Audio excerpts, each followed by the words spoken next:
All right. Hello, everybody. How's it going? So we are back. I know you just wrapped up a session with Casey Winters, one of the best growth marketers in the industry. Used to work at Pinterest, and now he's at Greylock Partners.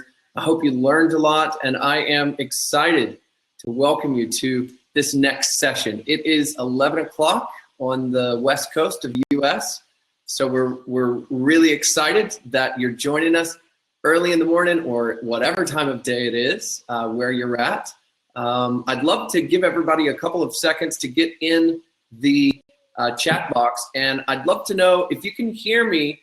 Tell me where you're from today. I love finding out where people are from. So if you can hear my voice, just to make sure that we're coming in clear, let me give a shout out to whatever area of the world that you're from. And today we've got a very special guest with us, and I'll introduce him while you guys chime in the chat, and we'll be off to the races here. Today we've got Nick Chazanoff. Nick is the founder of Technics and the co-founder of Look Transfer.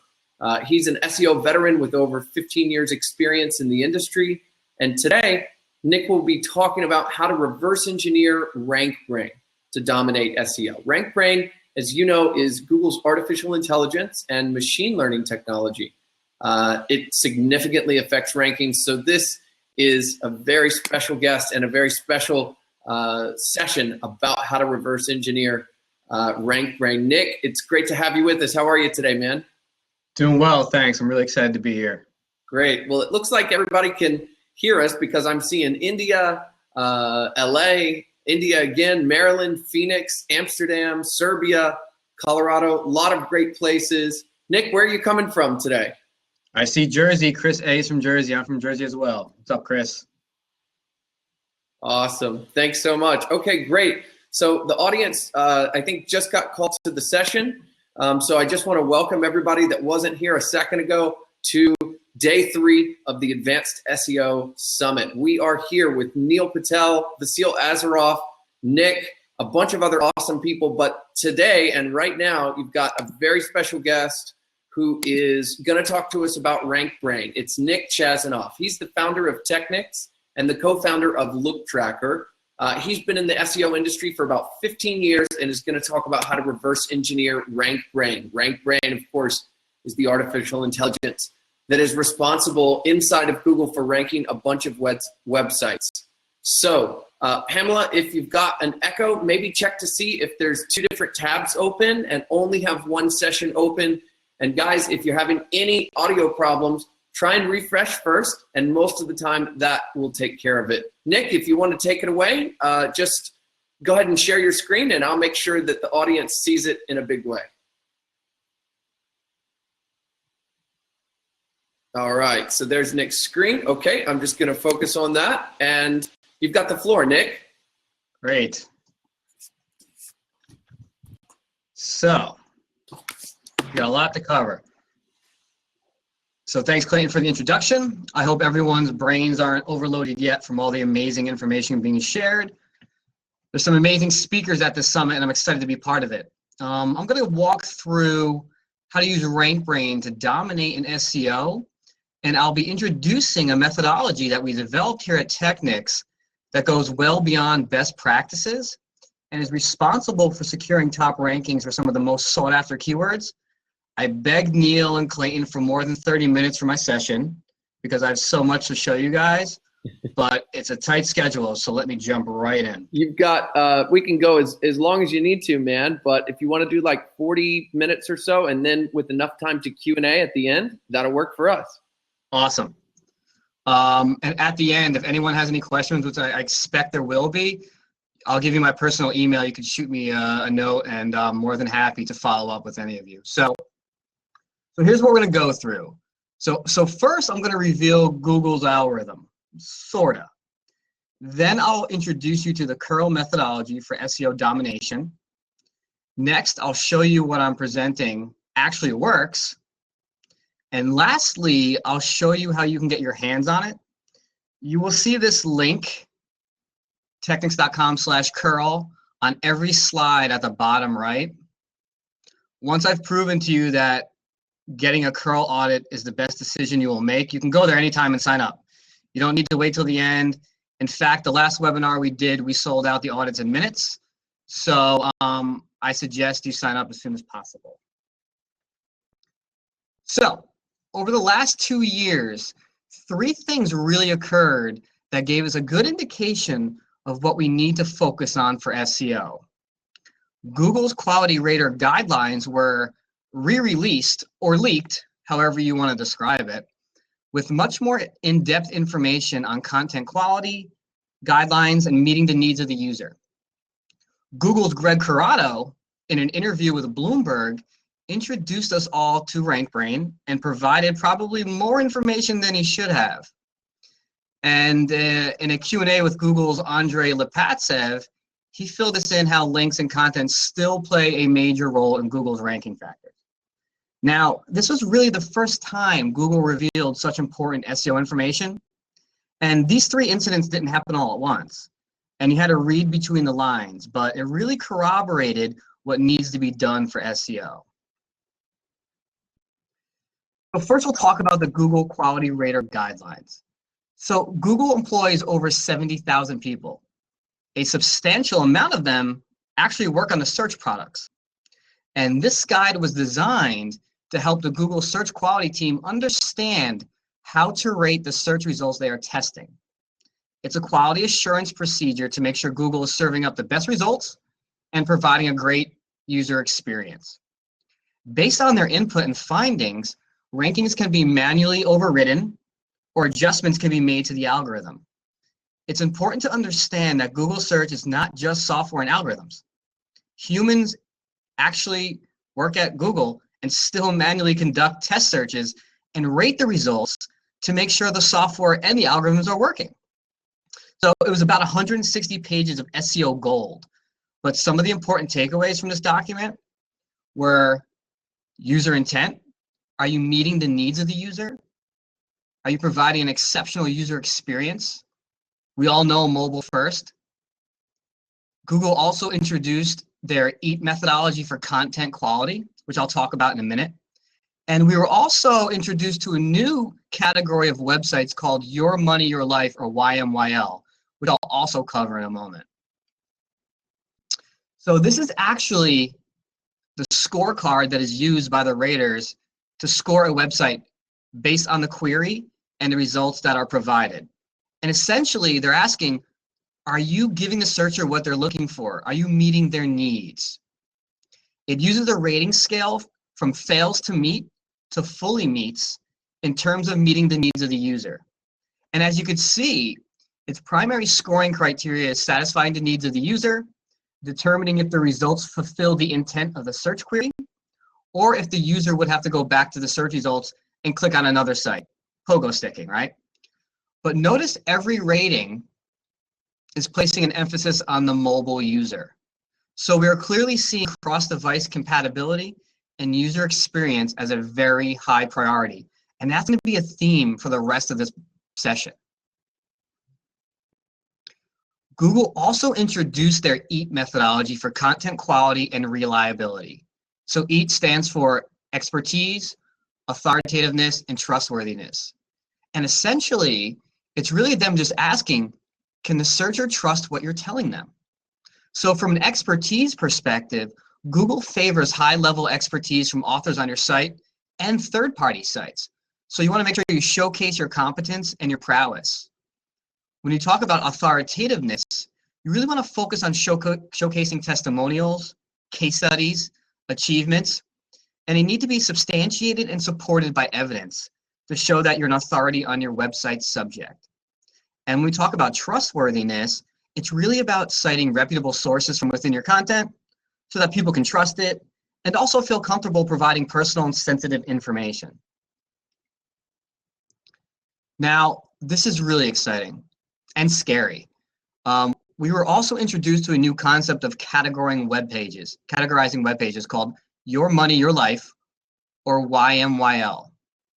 Now it reads, some types of pages could potentially impact the future happiness, health, or wealth of users. We call such pages Your Money, Your Life. Now think about that for a second. Any website that falls into YMYL is going to be scrutinized even more by both the human raters we just talked about and the algorithm.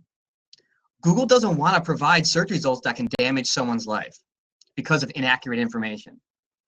And there's probably thousands of marketers attending this session right now that fall into YMYL. And who are those?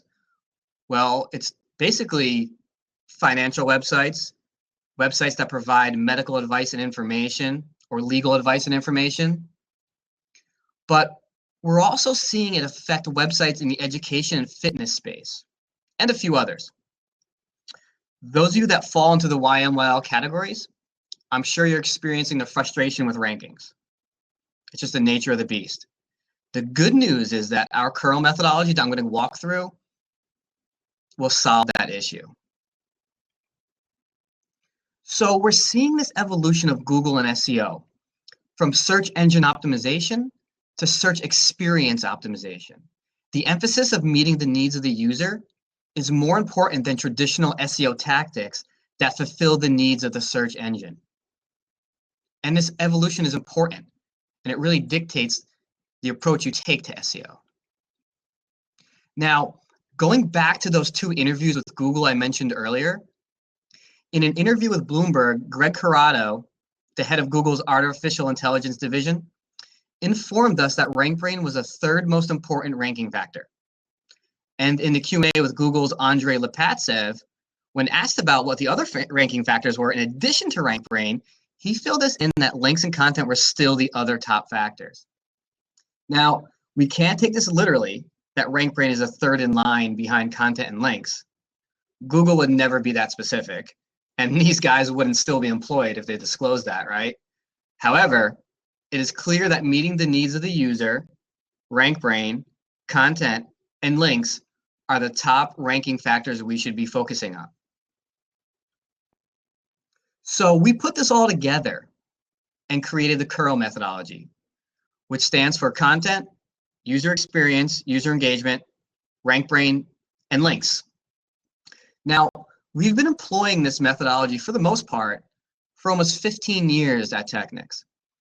You know, we've always focused on technical and on-page SEO, content, user experience, user engagement, and links, but the priorities evolved over time.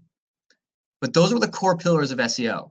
At one point, links were the biggest focus, and more recently, RankBrain was introduced to the mix.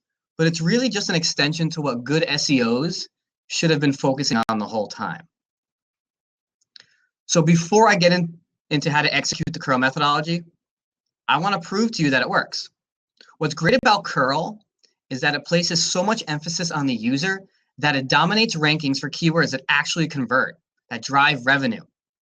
From super long tail keywords like this example from an e-commerce client in the automotive space to super broad keywords, which I'll show you in a minute. Now, this is a super long tail keyword. Ford Fusion Turbo Kit, CX Racing T3 turbocharger with 12 PSI wastegate. But there's thousands of variations that actually convert and drive revenue around this keyword. Now scale this across 1 million SKUs and products, and you're casting a net across tens of millions of keywords that convert and drive revenue. And notice how they're beating out eBay, who owns the next 4 positions. Now I'm going to carry this concept over and dive a little bit deeper and show you how the curl concept works. Now here's a more of a broad term, and they still dominate beating out eBay, Amazon, and the most active niche forum for this car, the Ford Fusion Forum, which has daily posts, a lot of user engagement, and a ton of user-generated content. But how does it work for super competitive terms? It works great. Curl works great. In fact, here's an example of them beating out the biggest players in the space for one of the most sought after broad keywords, body kits. So I just showed you super long tail, somewhat broad, right? And now broad, body kits. Now here's an example of Shutterfly beating out Target and Vistaprint. In fact, Vistaprint even has the schema markup for reviews, which you can see on that arrow right there. Now I'm a very strong advocate for schema markup, but that's another conversation for another session. But how powerful can curl be?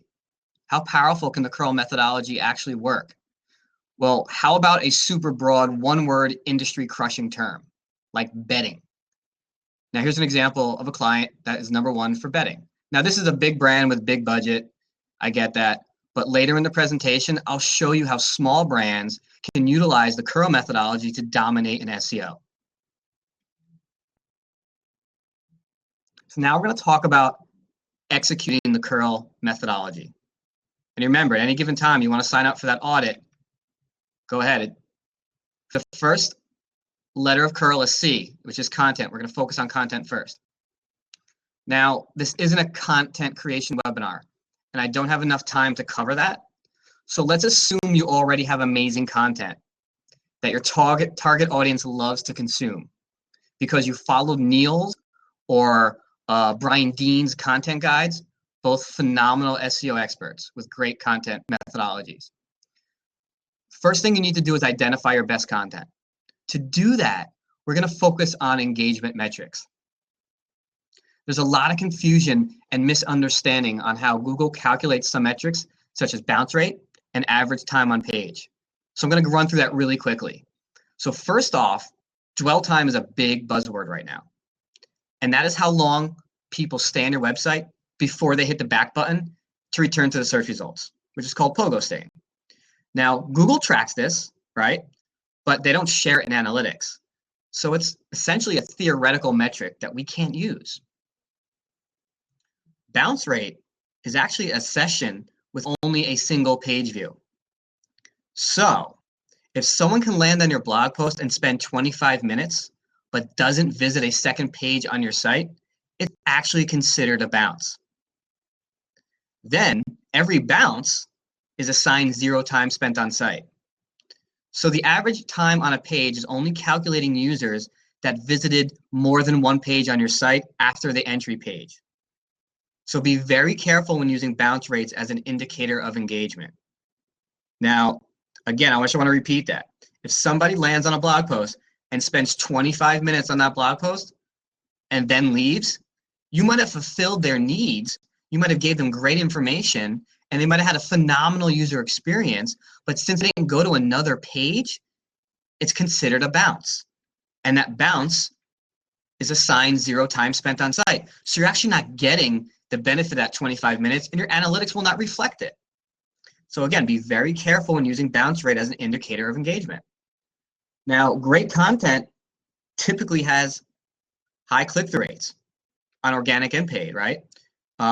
Great content typically has higher than average conversion rates. Great content will usually have a lot of sessions and good organic rankings. So these are the things you want to use to identify your best content. Once you identify the best content, you want to promote your great content. And there's a million ways to do that. But you need to focus your time only on the strategies you can manage and that actually add measurable value. You need to be focused. You don't want to spread yourself too thin. First, second, and last, you always want to be improving your quality score or your relevance score. You need to test different headlines and imagery to see what results in higher engagement. But remember, we're only promoting the best content that is already proven to be highly engaged with. Higher post engagement equals higher relevance score, which equals more impression share and a lower cost per engagement. Now, you want to increase engagement with relevant audience targeting and remarketing. So you want to use behavior and interest targeting. So these are the people that are interested in what you offer. And you could target by interest, keyword, behavior, etc. And you want to take advantage of demographic targeting. These are the people who can afford to buy your product or service. So you could target by income, age, sex, race. And then you want to remarket to these people. So these are the people who have already looked at your website and your offer and visited it. Now, number 3 is one of my favorites. Generate free clicks from paid ads. Most people don't realize, I'll use Twitter as an example, that when you set up a Twitter campaign, by default, you're typically driven to set up a pay per engagement campaign. And engagement is loosely defined, which essentially means anything. Clicks, views, retweets, pretty much any type of action that's engaging with your ad, you're going to pay for. Now, what's less popular and less utilized is your pay per follower campaign. Now, Twitter has it set up for people who really want to increase their followers and their audience, but you don't have to. So you can set up a pay per follower campaign, but don't push to follow. Don't have in your ad a call to action to get them to follow. Because remember, you're only going to pay to follow. So take a step back. You're promoting your best content. You're increasing your engagement with relevance, audience targeting, and remarketing, right? You're targeting by demographics and psychographics and behavior. So you're targeting the right audience. Now, when you go to Twitter, set up a pay per follower campaign. Don't push the follow. Don't even mention follow. And you'll get clicks, you'll get engagement, you'll get links, you'll get traffic, and you won't pay for any of it. The only time you're going to pay is if someone follows you. We're doing this for clients, and we're getting thousands and thousands of visits for free. It's one of my favorite hacks. I try not to share it often because once Twitter finds out, hopefully there's no one from Twitter on the call, on the session, they're going to really revisit that setup. So take advantage of it while it lasts. Now, for number 4, this is really exciting. This is very powerful, and there's a lot of talk about this. Tailored custom and lookalike audiences. Got to be doing it. So Twitter tailored audiences allows you to have more control over who sees your ads. And so does custom and lookalike audiences. You can upload a list of email addresses, or in Twitter's case, a list of Twitter handles, and only show those ads to them. Or you can just show ads to people who have recently visited your website or interacted with your app. Now, Facebook custom audiences is very similar and allows you to create a custom targeted audience with similar options. Lookalike audiences allows you to show your ads to new people who are similar to an audience that is already performing well.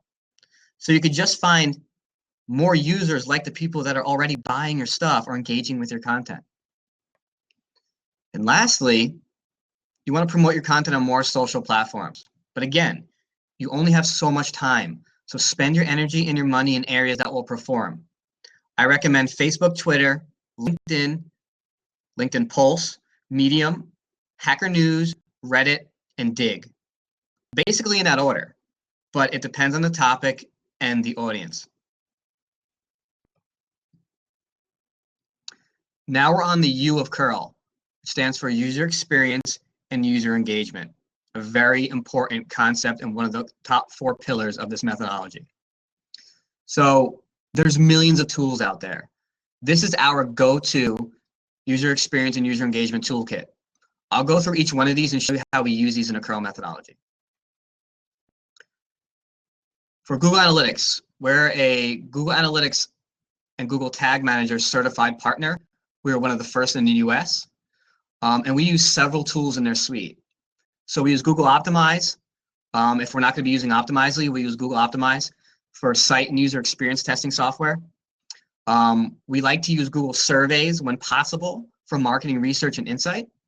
And then we use Google Data Studio to create custom dashboards, data visualization, and reports. We all know Crazy Egg, Neil's co-founder. Here's a great example of how to utilize Crazy Egg to derive insight and make exceptional marketing decisions. So if you look here at number 1, this client had a problem. They spent a lot of money, almost 6 figures on a new website. And they came to us and said, we have a problem. We spent all this money on a website and it's not working. It's not converting.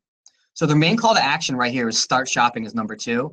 And you can see with the heat map, there's little, if any, activity or engagement happening. But if you look over here at number 1, it says competitive prices. Now, what's funny about this is this actually wasn't a link, but people were clicking on it. So we derived some insight from there saying, okay, there's an opportunity. People are very interested in competitive prices. But look at number 3. This was getting most engagement, most of the action, most of the clicks. And all it was a search bar. So what we understood here was people were coming to the website. They either already knew what they wanted or they didn't feel like navigating through the start shopping module. They wanted to go directly to the search bar and search for it. So essentially, this company needed to rebrand to a medical equipment search engine. So what we did was we revised the design to take advantage of that insight, and we moved that search functionality as the main call to action on the website. And within the first month, the conversion rate surpassed the original baseline by 56%, and there was over 350% increase in users entering the sales funnel through the search functionality. And we never would have discovered this if we didn't use Crazy Egg to do the click tracking and scroll tracking. Now here's an example of Qualaroo, which is a qualitative insight and voice of customer tool. Again, it's another tool we use in our UX and user engagement toolkit. Now here's an example of a hosting company that, if you could see it, it says, if you're not purchasing a plan today, can you tell us why? And it gives you answers. And depending on what they answer, it can bring you to a follow-up question. Now this tool is very helpful in gathering insight from customers. And also what we discovered from using this tool is you get great content ideas. So if you ask people, can you tell us why, and you give them an open text box to fill it out, or ask them what they were looking for, or just give them an opportunity to share information, a lot of times you can get great blog posts out of that. Literally take their information, and that can be your blog post title. And it's coming right from the customer. This is the voice of customers. It's really important. So here's Look Tracker. So Look Tracker is an eye tracking technology. Now here's an example of an eye tracking study we did for Walmart. And this was done last summer. And one of the great insights we got out of this, if you can see my mouse here, the highest concentration of users looking and gazing on this web page were around this free shipping right here, right? So not even really looking at the products, it's the free shipping. And at this point, Walmart already knew that they were getting dominated by Amazon with Amazon Prime 2-day free shipping, but something like this really reinforced that. So what happened next was very interesting.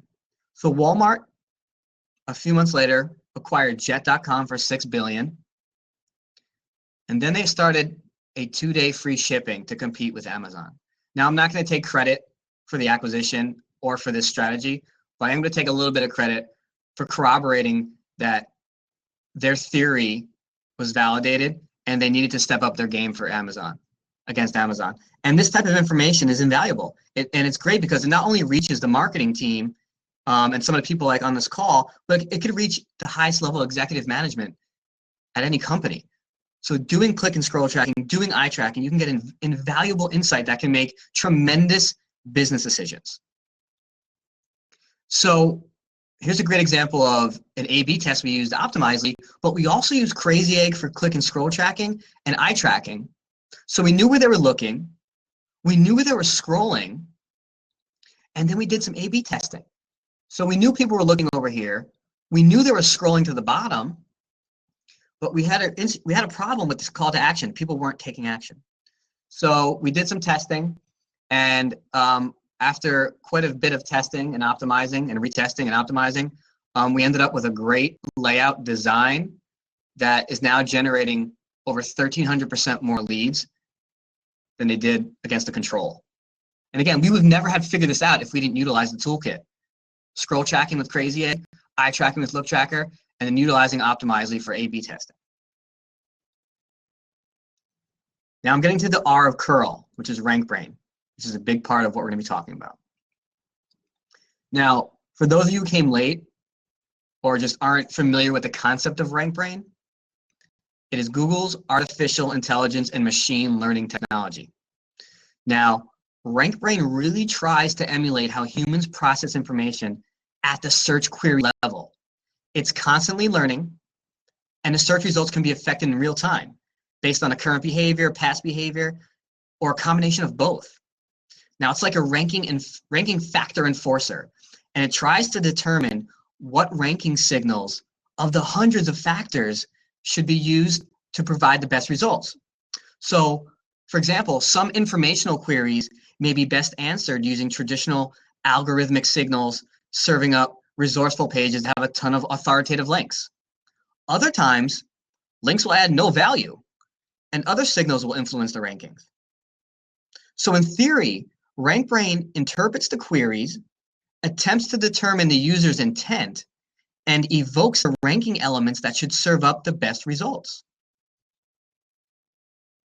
So we're seeing user engagement pre and post-click have a significant impact on how RankBrain ranks sites. Click-through rates, dwell time, bounce rate, session depth, conversion rates, event tracking, they're all important factors. People pogo sticking, going back and forth after they do a search, they come back to the website, they go to another one, they go back. Google's tracking all this information. And it's not just looking at your links or your on-page SEO, right? It's going beyond that. So if you recall my slide in the beginning that talked about the Bloomberg Q&A, they broke the news first about RankBrain. It was the first public interview about RankBrain. Bloomberg received links first and mentions first, right? They clearly had an edge. They had a high quality video Q&A interview with Greg Corrado, the head of artificial intelligence, talking about RankBrain for the first time. It was SEO gold. That URL is still live with the video, and it doesn't rank on the first 3 pages for RankBrain. And that can make people really upset. In this case, the reporter who landed the interview. How do we optimize for RankBrain and use it to our advantage to dominate in SEO? Well, first off, don't hold back. Follow the curl methodology and share everything with Google. Track and share everything you can track and share. Send as much user data to Google as possible. Keep an open line of communication. They're using that information to invoke RankBrain and to determine if you should be ranking for a specific query and if you're providing a good user experience. Again, it goes beyond just links. Now, what kind of information should you be sharing? We want to focus heavily on engagement metrics. So standard installation of Google Analytics will send standard analytics to Google. But you can go beyond standard tracking and set up custom events. Like CTA clicks, you want to track that. You want to track mail to link clicks, click to call links, file downloads, like PDFs or images, video interactions. If you have videos on your website, which I recommend you should, you want to track all that interaction data, the event tracking. How many people are playing the video? Are they stopping the video? When are they abandoning the video? What percentage of them are watching it? How long? Anything you could track. Now you want to maximize your goals in analytics, but you want to do it tastefully and you don't want to abuse it. But the more goals you create that make sense, the more information is being sent to Google, and the more engaging your website looks to Google, and it looks like you're providing a better user experience. People are being fulfilled, their needs are being met. If it's applicable, set up e-commerce tracking. You're going to send more information. We talked about using paid social for targeted traffic. Do that. Send more of your targeted audience to your best content and track everything you can. Because again, you already found this great content. You already know it's engaging. Now you're just sending more qualified people to engage with your engaging content. And it's just it's a cycle. Just keep fueling that fire over and over again. So again, does this work? Well, here's an example of an interactive content piece that helps users find the best credit cards. It doesn't have very high page domain authority or page authority compared to the other competitors in the keyword space, has barely any links and barely any social shares, right? Now, what's special about this module and this interactive web page is that it allows users to sort based on criteria such as cashback, rewards, points for hotels or airlines, 0% interest, and many other card benefits. So we're focusing on engagement. It's sticky. We're keeping people on the website. We're making them interact. They're doing things. We're tracking it. So we focused on engagement, and we utilized everything in the curl process we just discussed so far. Marketing and research to uncover insights to help drive the content purpose. We did eye tracking with Look Tracker and click and scroll tracking with Crazy Egg to improve the usability and user experience. We set up analytics to track events and establish goals in GA, Google Analytics, that made sense but also emphasized engagement. Then we sent targeted traffic to the page with paid social by promoting the content piece to business owners who are our target audience. So since there's an engaging interactive user experience, the average time on this page is 38% longer than the site average. Engagement tracking is being evoked heavily as the user interacts with the module, and all that activity is being sent to Google. Then Google crawls the page and they see that it's about business credit cards. And then this page is rated as highly meets or fully meets the needs of the user for those keywords. So with barely any links, clout, or history, this page dominates the keyword space. And it's because of RankBrain. And because we're invoking the right signals and we're sending all this information and we're tracking everything and we're keeping an open line of communication with Google. Now I'm getting to the L of Pearl, which is links. Now, this isn't a link building session. There's just not enough time. But hopefully you can appreciate that links still have a role in rankings, and it's the L of curl, right? So clearly it has a place. But quality content is required to secure the type of links that will actually make a difference. So at Technics, we believe in quality over quantity. I don't recommend you focus on DA or page authority or quantity or the word count on the page. All right, focus on quality links. If you don't have link-worthy content, don't expect to get any links. I don't care what vendor you hired to buy links or to do link building for you. If you don't have great content, whatever links you pay for or whatever links you get, it's a waste of time and money. It's not going to do anything. Think about the type of pages you link to, right? If you're a blogger and you're writing content, you're not going to link to crappy pages. So don't expect people to link to you just because you sell something, or just because you're an SEO manager and it's your job. Don't expect a webmaster to link to you just because you ask. You need to provide value. It's a lot of work. Don't get me wrong. But at the end of the day, a handful of really good links go much further than 1,000 crappy links. So does the curl methodology actually work? We talked about a lot of things. I gave you case studies, right? I'm going to do some more. So I showed you a mix of long tail and broad keywords already that were secured using curl. Now remember, the best keywords don't just drive traffic, but rather drive qualified converting traffic. So here's an example of a client who's #1 for school vending machines. We employ the curl methodology. There's a client that's ranked for petrochemical prices, a top keyword in the commodities market. Not an easy task. Again, curl methodology. We do it for ourselves. We practice what we preach, and we're ranked for many SEO-related keywords. So we get really good leads for keywords like this. So people come to us all the time for white hat link building services because we're ranked for different variations of this keyword. We actually get leads for keywords like this. And everyone knows doing SEO to rank for SEO keywords is probably the most difficult thing to do. You're using SEO to rank for SEO, right? This is a testament and corroborates that what I'm talking about actually works. #1 for certified web analytics agency. And these are the types of keywords that drive really good leads to us, right? We don't want to get ranked for web analytics because we don't sell analytics software. It's not targeted. We want people who are actually looking for an agency or a company and are utilizing the right type of queries that indicate that they're looking for someone like us. So we optimize for those keywords and we employ the curl methodology to rank for them.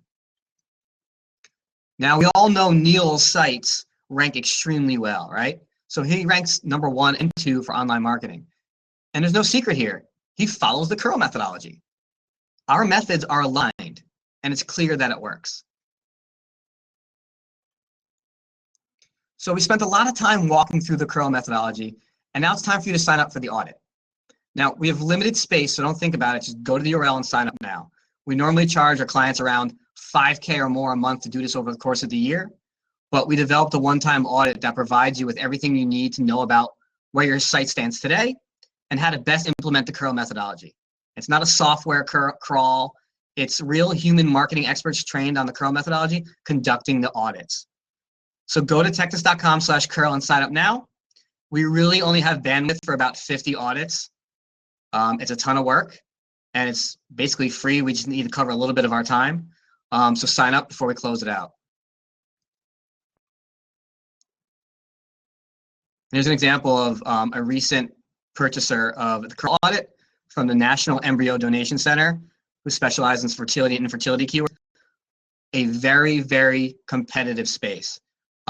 They're doing phenomenally well now because we're employing this methodology and we're following the best practices that I talked about today. And we're really proud of the progress we've done there. Any questions for me? You could actually email me personally at nick@technis.com. Here's my direct line. Don't all call me at once, but I don't mind you guys giving me a buzz. I'll answer the phone. We can chat. And I'm sure you have a lot of questions about the curl methodology or some of the other things that we talked about today. And that about wraps it up for my presentation on RankBrain and the curl methodology. All right, Nick, thanks so much, man. Great job today.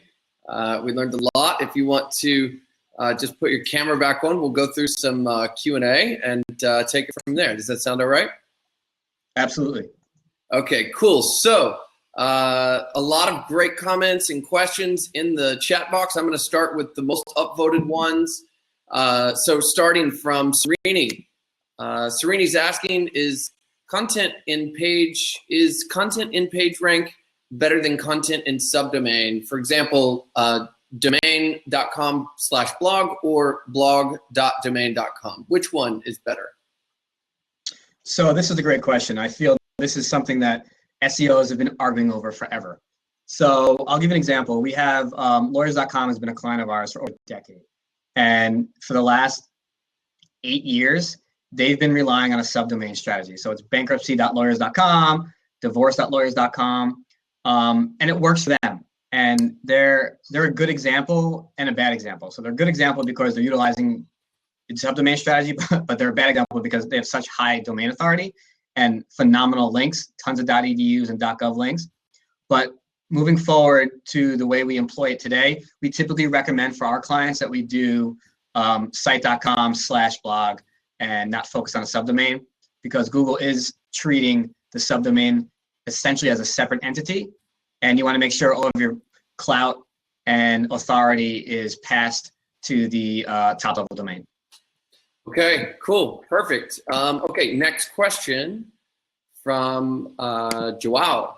He's asking, is it possible to create content that gets traffic without taking RankBrain into account? Or is RankBrain so important that to create new content without bearing its power in mind is useless? Great question. So yes and no. So it really depends on the query. And that's the beauty of RankBrain. So if RankBrain feels that a specific query will be best fulfilled with results utilizing traditional algorithmic signals such as links or on-page SEO or just general content, like an informational query where a .edu or an authoritative or resource website will serve up the best result, then they don't really need to evoke RankBrain.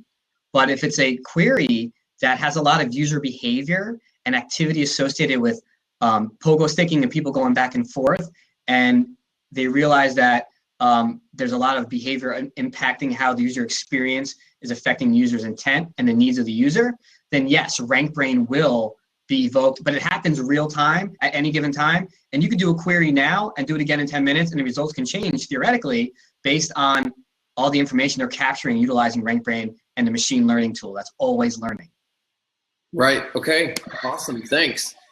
Good stuff. We've got another question from Ty.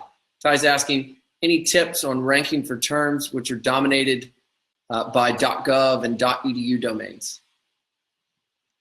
Yeah, that's tough. So we have, the short answer is you need to get .gov and .edu links. I mean, you got to focus your time. So it's a battle for sure. And if it was a client of mine and they were paying us to do it, and I had to choose a strategy to spend our time working on, I would probably focus on securing links that are at least comparable to that website so that you can kind of be on par with them. So if you have a client like that, I would probably spend the next 90 days focusing on getting .edu and .gov links. But again, to do that, you need .edu, .gov type quality content, because they're not going to link to you just because you ask. So focus on creating amazing, valuable content, and then see what type of content and see what type of links they're already linking out to in the .gov world. And if it's an ebook or a guide or a resource, create something similar. And as Brian Dean does, create a better one, right? Reinvent the wheel, but create a better wheel, better mousetrap, and then try to secure those links. And then you should be able to compete, at least in some capacity, with the .edu and the .gov. Yeah, that's great. Ty, good luck on your journey into .edu and .gov domains. You're going to learn a lot, but if you can get the hang of it, wow, what a payoff, because SEO rankings in many cases will stay around for a long time. So good luck, man. All right, Nabha's asking, where do you see RankBrain technology headed in the future, the next 5 or 10 years? Yeah, good question. I mean, I think voice search is really going to be the next big evolution. Absolutely. And you think about the technology, you have these machines that are always on, right? So I have one in my kitchen, and it's essentially eavesdropping on my conversations with my family all the time. And there's a lot of conspiracy theories that that there's terabytes of data in a data center somewhere, storing all of our conversations, and it's organizing all this. And you think about it, it's literally on standby waiting for you to say, Alexa or Google. So Google Home is always listening to you. So when you think about RankBrain, as these technologies become more prominent and more used, they're going to have to really adapt to dialect and sentiment and how people are speaking to really understand the user's intent and trying to meet the needs of the users, because it's going well beyond just a search query at that point. Maybe one day they'll be able to scold children and dogs, or help us with our therapy problems. Yeah. Oh man. Okay. So next question is from Samantha. She's asking, content is no longer king. Context is. Do you agree? Yes and no. So I think they're kind of one and the same, right? So you can't have context without content. So what came first, the chicken or the egg, right? So, but at the end of the day, you got to think thematically, and you can't always focus on keyword frequency and putting a keyword in 10 times. Just write about the topic and the context of the theme, and just write really good content. You know, Neil and Brian, who I think are colleagues of mine, who are they're part of the summit. I always refer people, read their content. I mean, they're literally writing content as if they're having a conversation with you. Yep. They're not trying to wordsmith it. They're not going to a thesaurus and using these fancy synonyms. You literally can read it out loud and it sounds like you're having a conversation. And I always recommend to our clients, and we write content like that as well, and that's how you should be writing. And that's how people want to read. So just think about the type of content you want to read, and then focus on that. Yeah, absolutely. In fact, both of those guys space out their content almost like a conversation, so that it's much easier to read. And I feel like the spaces in between matter as well. Yeah, Neil's really good at that as well. Okay, Dakota's asking, do some e-commerce sites fall into YMYL? Absolutely. So, Google's not going to be completely open with everything, right? So they gave us a good indication of what type of sites fall into that category. And theoretically, an e-commerce site is transmitting personal and sensitive information with your credit card. So we can't say every single e-commerce site is. But some e-commerce sites, like we have a client where we sell marriage, you can get marriage certificates, birth certificates, and death certificates, and you need to give your social. And that's the whole nother level of personal information. So we know they fall into that category. So when we write content for them, we're really trying to write phenomenal content. We're citing reputable sources. We're corroborating our claims with data and validating it with evidence. And we're following everything we talked about in the CRO methodology today, because, and again, lawyers.com is an example. But yeah, some e-commerce sites, if you're just selling nail polish, I wouldn't be concerned. But you got to take a step back and say, is there a chance that my website can ruin someone's life or provide horrible information that could really give people bad direction? And if you say yes to that, then it's very likely you're in that category and you're being heavily scrutinized. Yeah, absolutely. Okay, great answers. By the way, when we've got these questions being answered, we're actually tagging the point in the video that Nick starts to answer the questions and finishes. So if you really enjoyed or need to hear or rewatch, you can actually pick up where these questions were answered and start from there. It's a really cool feature of Crowdcast, this platform. Next question for you, Nick, is from Regina. Regina wants to know, does a video click count as a page 2 click, not counting as a bounce? Any idea? That's a great question. So what I would suggest, I don't know if I can answer that right now. What I would suggest is shoot me an email at nick@texans.com, and I will put you in touch with my director of analytics. And I think he'd be able to give you a better answer, because I do think it's set up, if you set up virtual page views, or if you set it as an event and event tracking, it will be handled differently. But I'd rather him answer that for you so that you get the appropriate, and he'll actually give you a takeaway that you can employ it, and he'll give you the way to set it up in analytics. So he'd probably be a better person to answer that for you. So shoot me an email at nick@technics.com, and I'll put you in touch with Matt, who is our analytics expert. Yeah, at minimum, it would at least track whether it was counting that click or not. Okay, Randy Bonds is asking, and on the bounce rate topic, he's saying, I'm glad you brought up bounce rate. Does Google frown upon bounce rate even if you fulfill visitors' requests? Is my website going to be negatively ranked based on a high bounce rate? It's a good question. So I think that was the whole point of that one slide where if someone types in online, let's use Neil as an example. If someone types in online marketing and lands on one of Neil's posts, it's ranked #1 for online marketing, right? So he's doing something right. And then they hit the back button, it's considered a bounce because they didn't go to a second page. They could have spent 45 minutes on that. They could have taken notes. They could have, revolutionized their mindset on what online marketing is. It could have been extremely valuable for them. Could have changed their life. Google will see that you went back to Google at that point, but they also know that there was a 25-minute gap. And Neil obviously has analytics installed on his website. So they're going to see that the person's scrolling, that they're engaging with the website. So they do a really good job of identifying the user's behavior in the session. And they'll know that you went back to Google, which is considered dwell time, but they'll see that it was 25 minutes. So no, I don't think you'll get penalized for the bounce rate. Because again, bounce rate is just a metric in analytics. But if you have horrible bounce rates across the website and you don't have long dwell time and you don't have good engagement overall, yeah, I think it could hurt you. But as long as you kind of play it safe and you have good engagement metrics throughout the website, you won't be penalized for a random page with a bad bounce rate. Okay, great. At the beginning of this, we asked how many people are beginners. I'd love to hear from the audience again who would associate themselves as a beginner SEO. And while I ask this next question, we'll just let everybody answer. The reason I'm asking that is because we've got a question about something that is a little bit of a switch in gears, but I know you can answer it well, and I feel like the audience would benefit from it. Travis Richardson is saying, Nick, you're a genius. So I'm going to ask an off-the-wall question. Can you explain a little bit about Alexa Rank? He says, I have a website that ranks in 100,000 via Alexa and is receiving about 10,000 new visitors a month. And then I have a site that has an Alexa rank of over 2 million, but receives more, 55,000 traffic per month. Could you give us a quick overview for all of the beginners in the audience? What's Alexa and how does it work? I'll be completely honest with you. I'm not even concerned with Alexa. And no one here on our SEO team even looks at it. It's just another score that gets you confused. So you got Moz rank, page rank, domain authority, all this stuff. My honest expert opinion is don't even worry about Alexa rank.